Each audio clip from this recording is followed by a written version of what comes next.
छतु हो जल गंगा जल कत्ता लेवई हो धर्मराज बाबा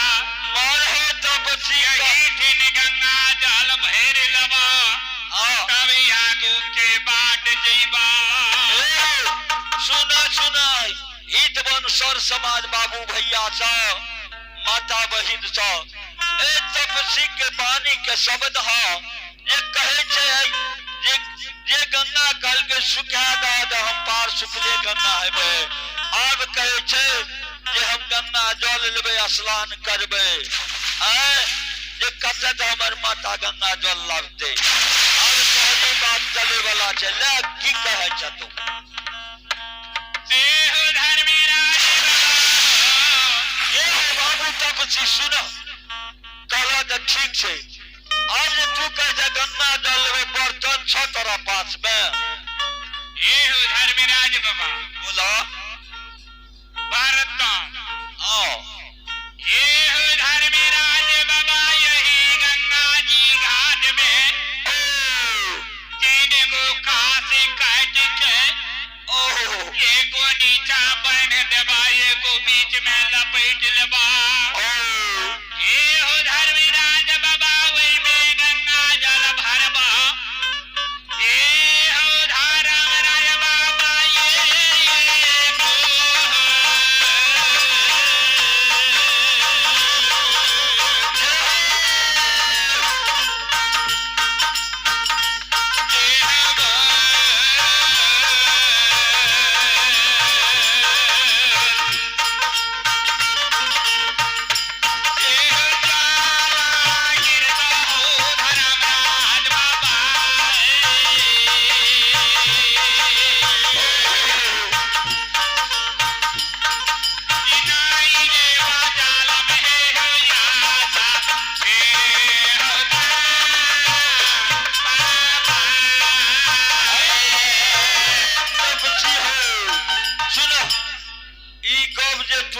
चले वाला हे माता बहिन सब ए बाबू भैया सब संत समाज बाबा सब ए देखे ए तपसी के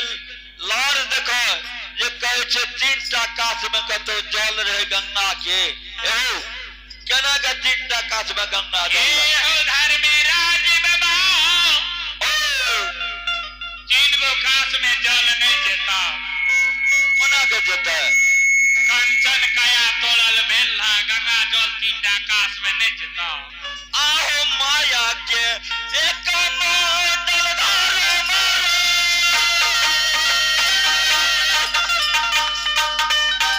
आहो कासा ते पिता दिया कमाना अजीरा मन हो पार गंगा जल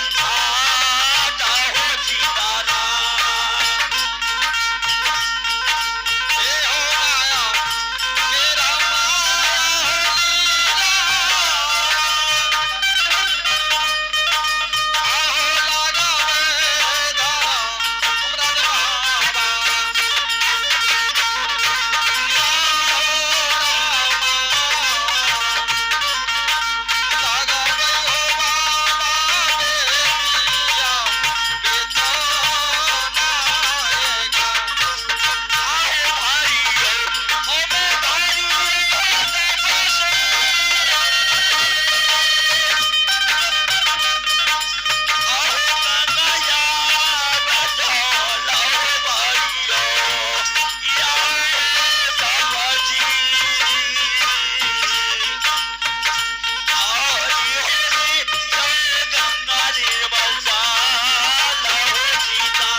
तपसी भेल कसा पितरिया कमंडल भेल कि नहीं भेल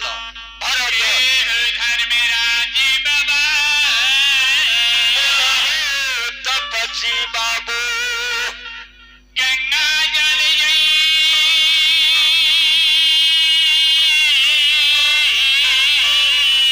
ओहो ये हो भैरी के आओ निर्माण के दादिल हा धर्मराज बाबा ओ चला चला जल में स्थान यागू के बाद जय हो धर्मराज बाबा बोलो हो तपसी जल में स्थान लाज भाने हाँ चलो ना जल्दी करो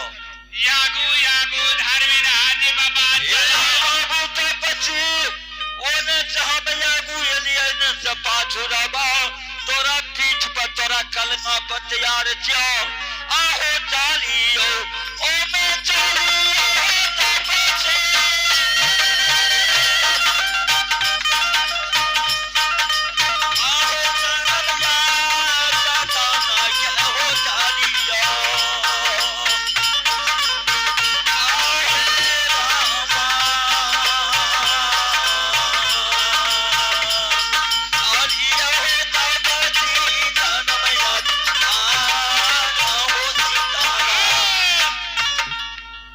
जय हो धर्मराज बाबा बोला बाबू तपसी यागू के बाद हम जेबा आगू तू चलवा हम तेरा पीछे बचिया तैयार तेरा चलवा में तैयार हाँ जाला के भारे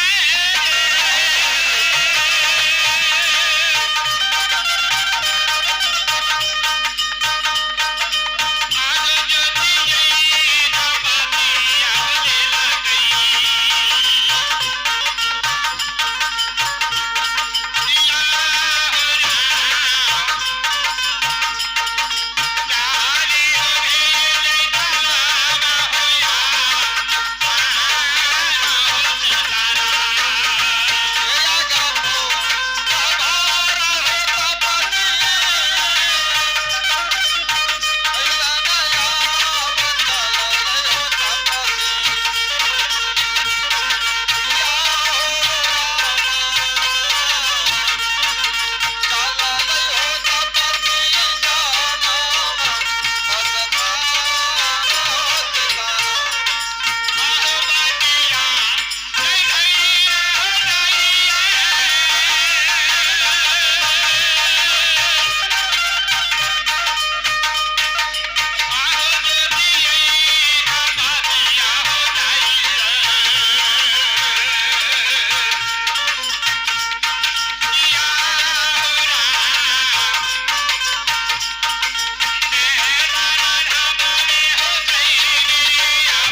चाहे जकी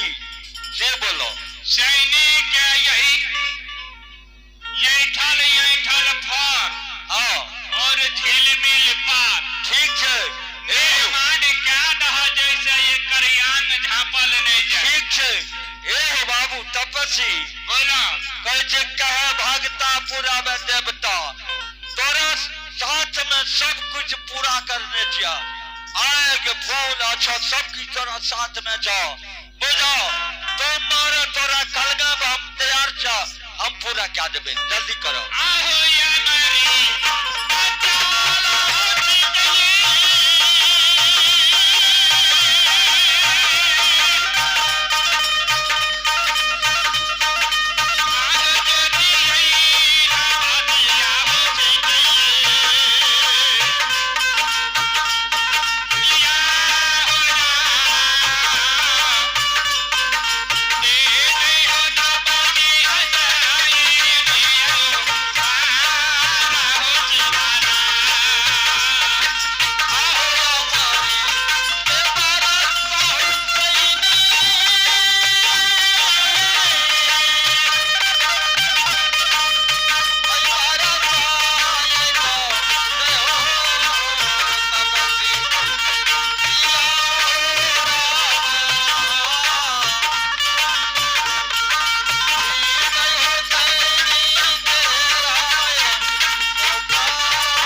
पूरा करबो धर्मराज बाबा बोलो बाबू तपसी हो चला जइबै अछमीतपुर